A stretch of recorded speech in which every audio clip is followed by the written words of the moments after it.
आज की कहानी एक ऐसे संकी डॉक्टर की है जो अपने मरीजों को बेरहमी से टॉर्चर करता था। कौन था ये दरिंदा, क्या चाहता था? चलिए कहानी शुरू कर जानते हैं।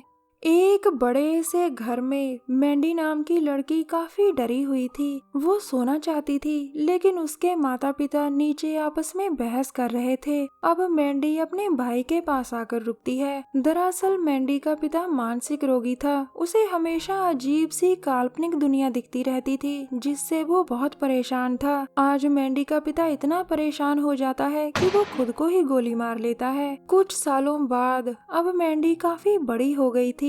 उसकी माँ कहती है, देखो मेरी बच्ची, तुम्हारा कॉलेज आ गया। इसके बाद मैंडी अपने नए कॉलेज में आती है। इतना बड़ा कॉलेज देखकर वो बहुत खुश थी। फिर वो अपने हॉस्टल के कमरे में आती है जो उसे कॉलेज ने टेम्परेरी दिया था। वो अपनी माँ का दिया हुआ नेकलेस अपने गले में डालती ही है कि तभी वो काफी डर जाती है। दरअसल मैंडी भी थोड़ी थोड़ी अपने पिता की तरह मानसिक रोगी थी। अगले दिन सुबह कॉलेज के बड़े से हॉल में मैंडी को हैरी नाम का लड़का मिलता है। दोनों अभी बातें कर ही रहे थे कि तभी टॉमी नाम का लड़का आकर उनसे मिलता है। इसके बाद मैंडी स्टिंग नाम के लड़के से मिलती है। स्टिंग के साथ माया भी खड़ी थी। अब एक लड़का सैम आकर कहता है, मैं तुम लोगों का केयर टेकर हूँ। चलो अब सभी लोग अपना अपना ग्रुप बना लो। मैं तुम लोगों को बताऊंगा कि कौन सा ग्रुप हॉस्टल के किस हिस्से में रहेगा। ये सुनकर मैंडी और उसके नए दोस्तों ने आपस में ग्रुप बना लिया था। फिर सैम इस ग्रुप को हॉस्टल का वो हिस्सा दिखाता है जहाँ उन्होंने रहना था।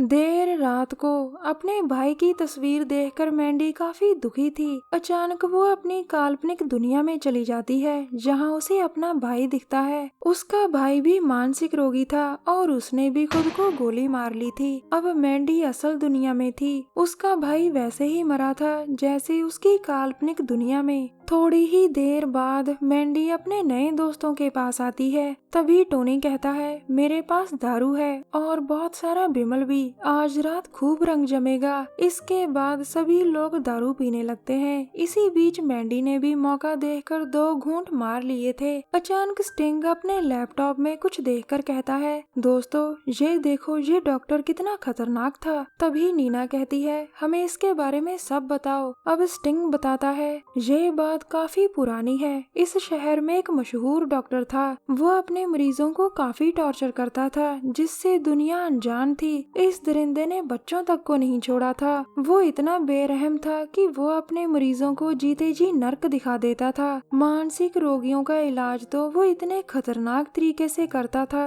कि किसी की भी रूह कांप जाए। लेकिन एक दिन उसके मरीज किसी तरह आजाद हो गए और उन्होंने गुस्से में आकर डॉक्टर को ही मार डाला। वैसे डॉक्टर की लाश आज तक किसी को नहीं मिली। फिर वो रुककर कहता है, धीरे धीरे डॉक्टर के हॉस्पिटल को नई बिल्डिंग में बदल दिया गया। दोस्तों, जिस बिल्डिंग में हमारा हॉस्टल है उसी के किसी हिस्से में हॉस्पिटल है। ये सुनकर सभी दोस्त डॉक्टर का हॉस्पिटल देखना चाहते थे। इसके बाद स्टिंग अपने लैपटॉप में पूरी बिल्डिंग का नक्शा देखता है जिससे उसे जल्द ही पता चल जाता है कि किस हिस्से में पहले हॉस्पिटल हुआ करता था। अब सभी दोस्त एक पुराना दरवाजा तोड़कर हॉस्पिटल में आ चुके थे। सभी अंधेरे में धीरे धीरे आगे बढ़ ही रहे थे कि अचानक उनकी नजर डॉक्टर के कमरे पर पड़ती है। सभी दोस्त डॉक्टर का सामान देखने लगते हैं ताकि वो डॉक्टर के बारे में ज्यादा से ज्यादा जान सकें। इसी बीच मैंडी एक फाइल को देखकर कहती है, दोस्तों ये डॉक्टर की रिपोर्ट है। वो भी मानसिक रोगी था। ये कहकर वो उसकी रिपोर्ट को ध्यान से देखने लगती है।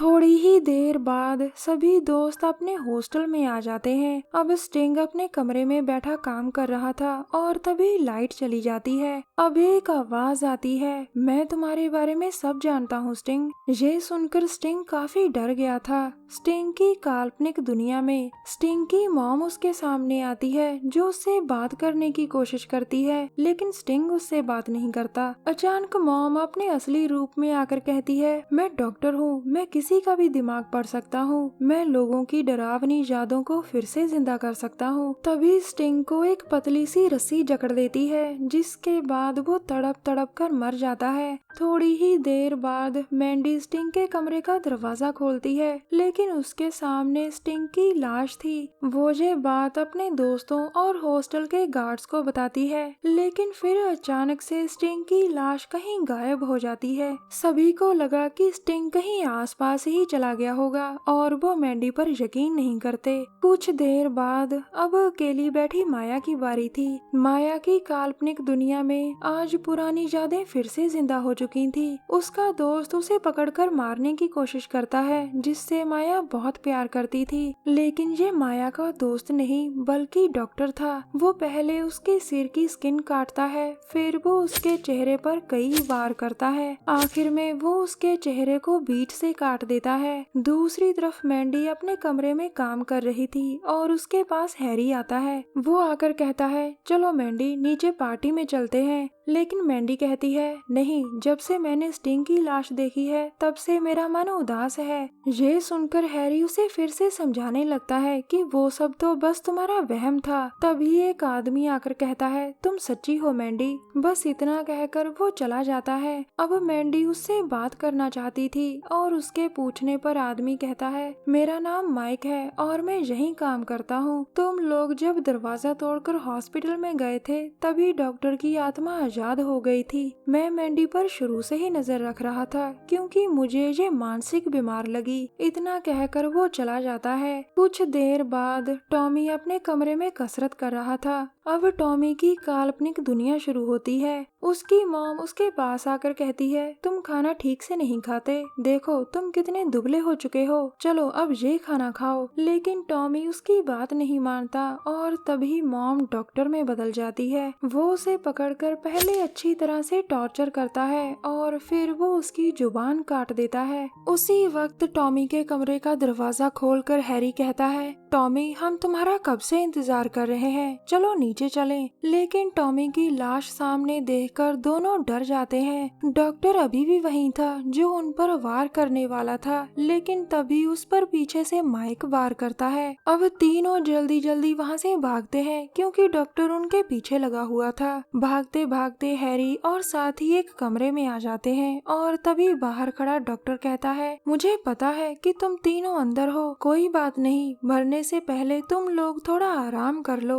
ये कहकर वो वहाँ से चला जाता है। हैरी और मैंडी डॉक्टर को देखकर काफी डर चुके थे और तभी माइक कहता है, जब मैं छोटा था तो मुझे इसी डॉक्टर के हॉस्पिटल में लाया गया था। इलाज के दौरान उसने मेरी आंखें जख्मी कर दी थी। उसी वक्त बाकी मरीज आजाद हो गए थे। वो मरीज किसी गार्ड की गलती के कारण आजाद हुए थे। फिर उन्होंने डॉक्टर को पकड़कर बहुत टॉर्चर किया था। आखिर में उन्होंने डॉक्टर को तड़पा तड़पा कर मार दिया था। माइक की बात खत्म होने पर तीनों वहाँ से निकलने के लिए भागते हैं। इसी दौरान उन्हें रास्ते में नीना भी मिलती है जो मैंडी को ढूंढ रही थी। अब चारों तेजी से भाग रहे थे, लेकिन डॉक्टर रास्ते में ही माइक को मार देता है। फिर वो भाग रही नीना के अचानक सामने आ जाता है। अब नीना अपनी काल्पनिक दुनिया में थी जहाँ उसका सबसे बड़ा डर उसके सामने था। वो अपने बचपन के कमरे में थी। तभी उसका पिता आकर कहता है, डरो मत नीना, इस बार मैं तुम्हें कम पीटूंगा।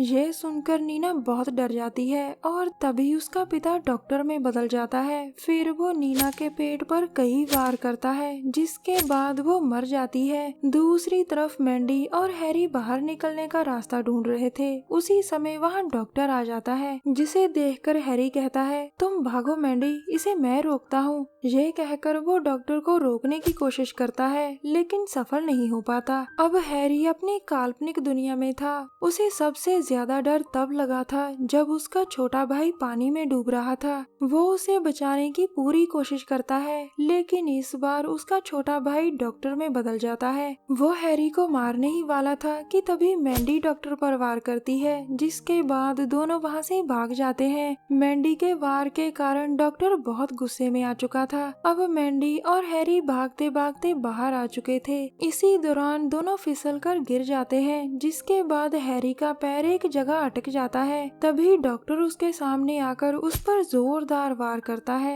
अब मैंडी कहती है, डॉक्टर मैं बीमार हूँ, तुम मेरा इलाज करो। यही सुनकर डॉक्टर उसके पास जाता है और इसी बीच मैंडी के हाथ एक ब्लेड लग जाता है जो जहाँ पहले ही पड़ा था। अब डॉक्टर जैसे ही इलाज करने लगता है तभी मैंडी उस पर ब्लेड से वार करती है। मैंडी ने डॉक्टर को उसी के ब्लेड से मार दिया था।